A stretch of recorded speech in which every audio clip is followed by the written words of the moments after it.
తాకట్టులో ఉన్న బంగారాన్ని విడిపించి ఆ రోజు ఆన్లైన్ రేటుకే మేము కొంటాం. Sharma gold company.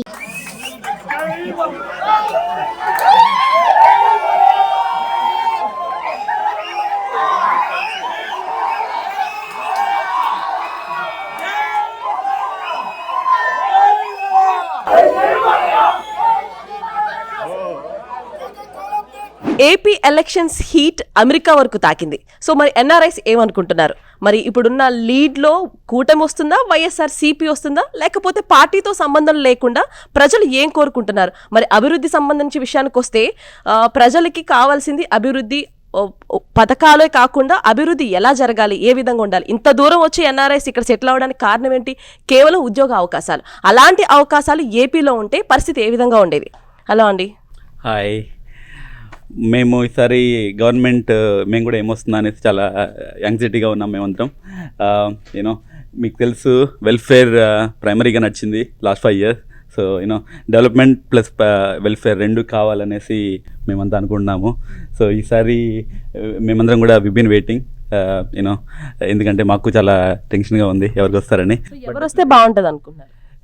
Development plus welfare. So you know we are looking for కూటమి. సో మేము కూడా కూటమి అనుకుంటున్నాం అండి. అందుకే ప్లస్ పవన్ కళ్యాణ్ కూడా అసెంబ్లీలో అడుగు పెట్టాలని ఏగర్గా వెయిట్ చేస్తున్నాం.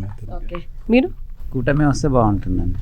సో అంటే ఇప్పుడు మనకి నైట్ టైం అయినా కూడా ఇండియాలో అయితే మార్నింగ్ టైం అందరూ కూడా చాలా ఎగ్జైట్మెంట్తో ఉన్నారు ఏమొస్తుందా అని చెప్పి. ఎందుకంటే ఈసారి పోలింగ్ కూడా ఎక్కువ శాతం నడిచింది ఇంత గతంతో పోల్చుకుంటే. ఎందుకంటే అది అభివృద్ధి వైపా లేదంటే ఏంటి అనేది గెస్ చేయలేకపోతున్నాం. సో అమెరికాకి ఆంధ్రప్రదేశ్కి తేడా చూసుకున్నట్లయితే, సో ఎందుకు ఈ విషయం మాట్లాడుతున్నంటే ఈ రోజున మనం ఇంత దూరం వచ్చి ఇక్కడ వేరే దేశాల్లో వేరే ప్రాంతాల్లో ఉద్యోగం చేసుకోవాల్సిన పరిస్థితి ఏర్పడింది అంటే కేవలం మన దగ్గర లేకపోవడం. ప్రతి ఒక్కరూ అనుకుంటారు, చాలామంది ఇక్కడ ఏం లేదు అక్కడికి వెళ్ళి ఏం బతుకుతున్నారు అంటారు. మీరు కూడా ఫేస్ చేసే ఉంటారు ఇలాంటి వర్డ్స్. కేవలం మనకు అభివృద్ధి అవకాశాలు లేక. సో ఇప్పుడు వచ్చి గవర్నమెంట్ వస్తే ఏం ఫామ్ చేస్తుంది, ఒకవేళ చేయాల్సి వస్తే ఏం చేస్తుంది అనుకుంటున్నారు? ఈసారి గవర్నమెంట్ వస్తే డెవలప్మెంట్ మీద టోటల్ ఫోకస్ ఉంటుంది. డెఫినెట్గా ఆపర్చునిటీస్, జాబ్ ఆపర్చునిటీస్ అవన్నీ బాగా పెరుగుతాయని మేము డెఫినెట్గా ఎక్స్పెక్ట్ చేస్తున్నాము.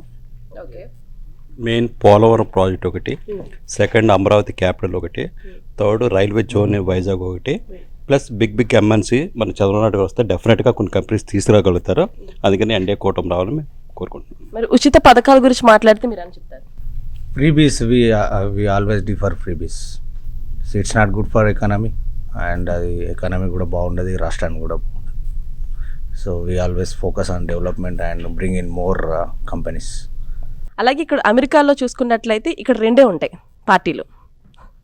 సో మనకి మన నాట్ ఈవెన్ ఏపీ, ఇండియా వైజ్గా చూసుకుంటున్నాం గత కొన్ని నాళ్ళ నుంచి కూడా ఏదో ఒక అంటే ఫుల్ ఫ్లెడ్జ్డ్ గతంతో పోల్చుకుంటే బెటర్ అనిపిస్తుంది. కాకపోతే కొన్ని స్టేట్స్ చూసుకున్నట్లయితే ఇంకా వెనకబడే స్టేజ్లోనే ఉన్నాయి. అభివృద్ధి అంటే ఏంటి, అసలు ఏమొస్తే బాగుంటుంది? బేసికల్గా డెవలప్మెంట్ అంటే బేసికల్గా అందరు పబ్లిక్కి కావాల్సిన నెసెసిటీస్ అన్నీ ఉండాలి.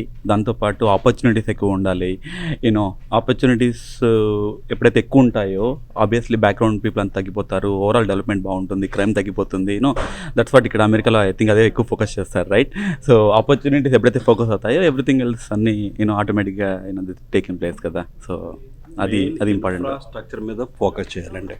ఫర్ ఎగ్జాంపుల్ హైదరాబాద్ ఉందనుకోండి, మనకి ఇంటర్నేషనల్ ఎయిర్పోర్ట్ ఉంది కాబట్టి మనకి ఎంఎన్సీస్ చాలా వస్తున్నాయి ఇంతకి. బట్ మీరు ఆంధ్రాలో చూసుకుంటే ఇంటర్నేషనల్ ఎయిర్పోర్ట్ ఏం లేదు ఇంతకి యాక్చువల్లీ. అట్లా మనకి అయితే భోగాపురం లేదా అమరావతి సరౌండింగ్స్ ఇంటర్నేషనల్ ఎయిర్పోర్ట్ వస్తే ఇన్ఫ్రాస్ట్రక్చర్ డెవలప్ చేస్తే ఆటోమేటిక్ కంపెనీస్ వస్తాయండి డెఫినెట్గా. అది ఒక దేశం అభివృద్ధి చెందాలంటే ఖచ్చితంగా ఆ దేశ ఇన్ఫ్రాస్ట్రక్చర్ మీద ఆధారపడి ఉంటుంది. సో ఎన్ఆర్ఐస్ అయితే అనుకునే మాట మీకు ఆల్రెడీ అర్థమై ఉంటుంది. అసలు ఏం జరుగుతుంది ఎలక్షన్స్ అనేది ఉత్కంఠభరితంగా చూస్తూ ఉండండి సుమన్ టీవీ.